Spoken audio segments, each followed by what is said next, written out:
Oleh karena itu ini jangan-jangan merupakan satu bacaan buat manusia, kita harus ekstra hati-hati. Kok kebetulan kira-kira 2 bulan yang lalu saya melihat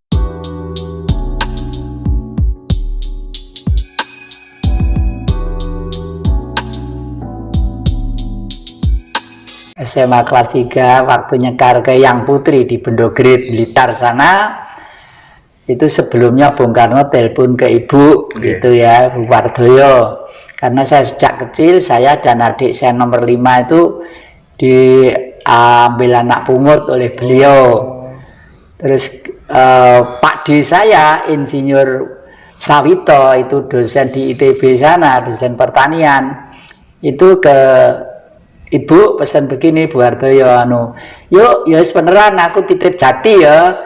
Jati iki dadekno wong itu dalang pinter, nari pinter ngono lah. Kebetulan saya masih muda itu kan ya rada resik, rupanya rada ganteng gitu ya. Jarine wong. Jarine cewek-cewek li. Jadi Bu Wardoyo itu tahu saya tuh seneng banget di sana lah. Sampai kalau ibu itu sendirian, Pak Wardoyo lagi kundur ke Solo, itu ibu itu satu kamar tuh yang nunggu tidur tuh saya sambil cerita gitu. Saya tidur di kamar, ibu di tempat tidur, saya di bawah gitu sambil cerita. Ibu tuh cerita macam-macam gitu. Nah, Bung Karno kamarnya sebelahnya. Nah, waktu itulah saya mengetahui betul bahwa Bung Karno itu orang besar nomor 1 di dunia. Tapi pribadi, perasaan dan pikirannya itu betul-betul nol total. Tidak merasa bahwa beliau itu orang pandai, orang jabatannya tinggi, orang kuasa. Di Blitar itu kan sering ada pagelaran wayang kulit, dan dalang favoritnya itu Pak Gito Slotko dari Kademangan sana. Bung Karno itu ya kalau tidur dulu sore, tidur di kamar gitu, setelah itu ya lihat sama-sama di tengah-tengah masyarakat gitu. Tengah-tengah masyarakat, cuma selalu pakai kopiah, itu memang selalu ya, karena beliau itu nun sewu, ini rambutnya agak butak sedikit. Jadi nah dari sinilah saya betul-betul memahami. Oleh karena itu akhir-akhir ini saya lagi mencoba menulis buku yang sedang saya kerjakan. Saya tulis adalah misteri Gunung Arjuna. Karena Gunung Arjuna itu merupakan gunung purba yang sudah mati kepundan kawahnya. Dan Bung Karno kenapa kok senang melihat wayang Purwo? Karena wayang Purwo itu Kidung Agung, tembang dulu kidung yang ada di lereng Arjuna.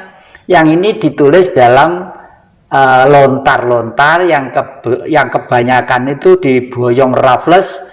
Ada berapa ton itu ke Eropa itu. Makanya dalam kesempatan yang akan datang mungkin saya itu akan menjadi tamunya kerajaan di Inggris sana, karena saya mempunyai sebuah lukisan yang karyanya William Churchill, Perdana Menteri Inggris pada waktu Perang Dunia Pertama.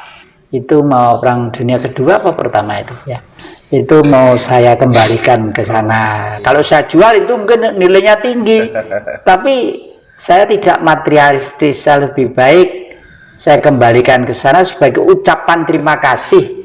Di samping si nakalnya si Raffles memboyong lontar-lontar yang jumlahnya berapa ton ke Eropa itu, ya untung diselamatkan Raffles. Kalau enggak di sini ya mungkin wes tuh rombeng disuwai enggak karu-karuan. Karena bangsa kita itu mungkin inilah yang dikatakan gila-gilo Cina Londo gari sak judo, wong Jawa gari separuh, itu mungkin sekarang ini Jawa Jawa, Cina ra Cina, Londo ra Londo, jadi separuh mogol maka. Nah ini ya, oleh karena itu ini jangan-jangan merupakan satu bacaan buat manusia, kita harus ekstra hati-hati. Kok kebetulan kira-kira 2 bulan yang lalu saya melihat berita yang dikirimkan ke saya, video yang disuting dari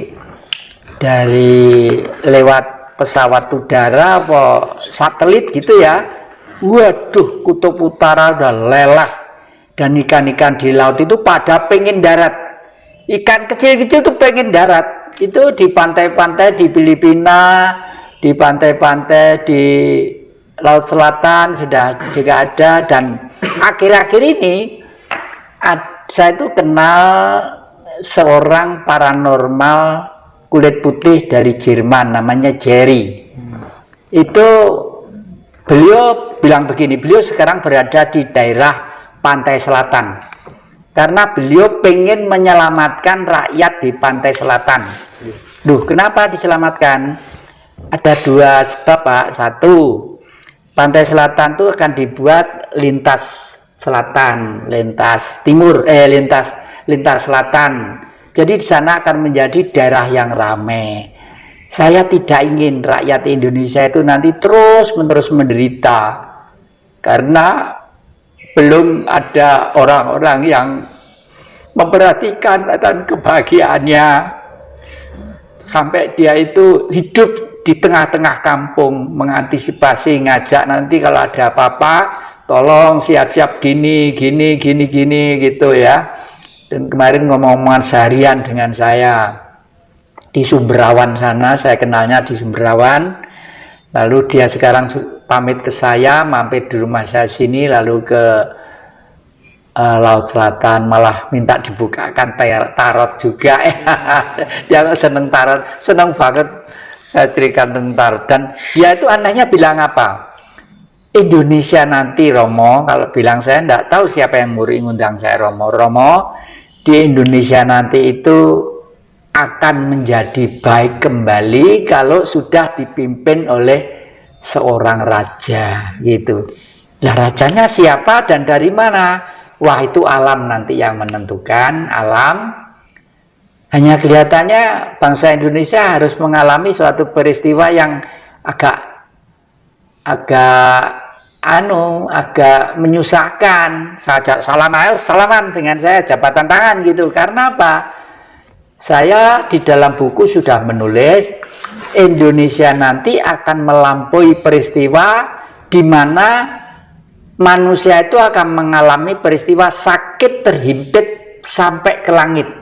Baru nanti kembali sadar bahwa kita hidup di surga, harus memelihara surga dengan fokus madep, mantap, mengharap, mangudi merengalah la ilaha illallah.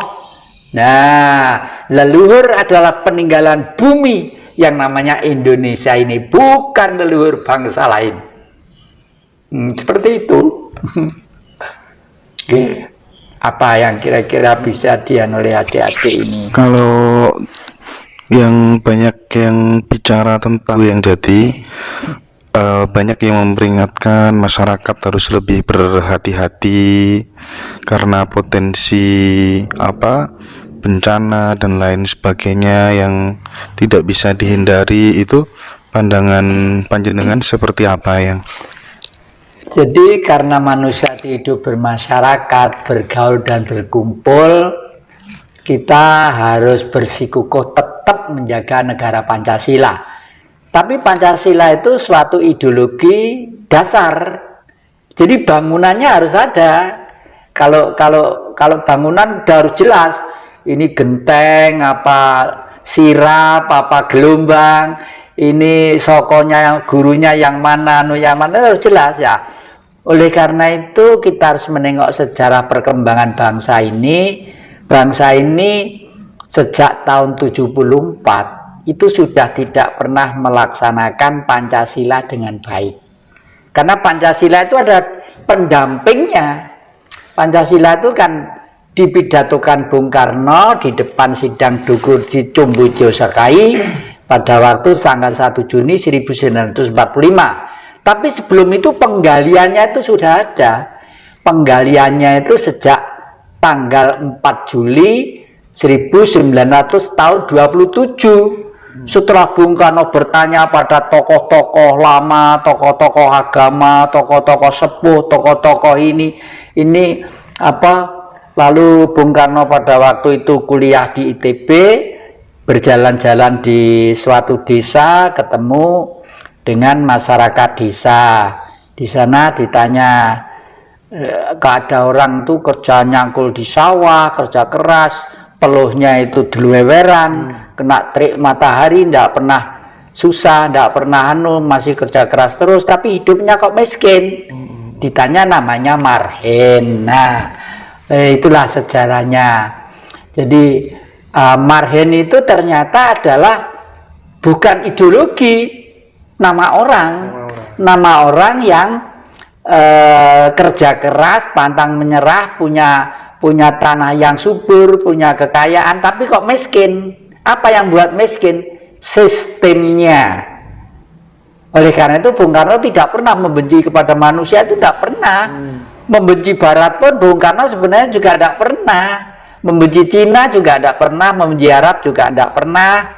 Justru Bung Karno mengakomodir semua itu dalam suatu wawasan yang dipidatokan di PBB ya, sekitar tahun 60 itu, The Five Principles of Indonesia, Belief of God, Nationalism, Humanity, Democratic, dan Social Justice. Jadi ketuhanan yang Maha Esa, kebangsaan, kemanusiaan, kerakyatan, dan keadilan sosial. Jadi, nah, ini adalah pendampingnya Pancasila.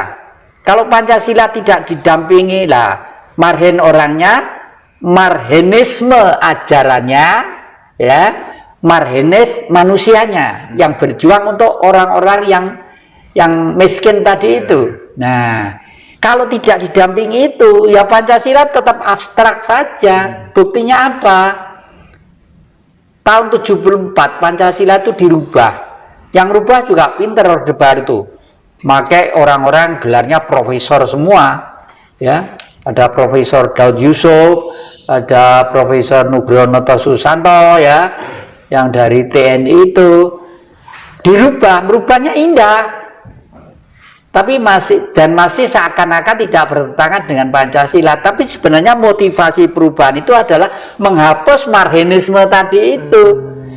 Karena apa? Kalau Marhenisme nanti tetap dipakai sebagai bahan bangsa, pendamping Pancasila ini, Indonesia itu tidak bisa dikuasai oleh asing. Karena kenapa VOC di sini 500 tahun? Karena pengen rempah-rempah, ya toh, pengen pala tadi itu loh ya. Di Eropa meskipun membuat hamburger, membuat roti, membuat Kentucky dan lain sebagainya, kalau udah ada rempah-rempahnya rasanya sepo toh. Sepo. Nah, itulah makanya palapa itu adalah kekayaan yang besar di negeri ini gitu.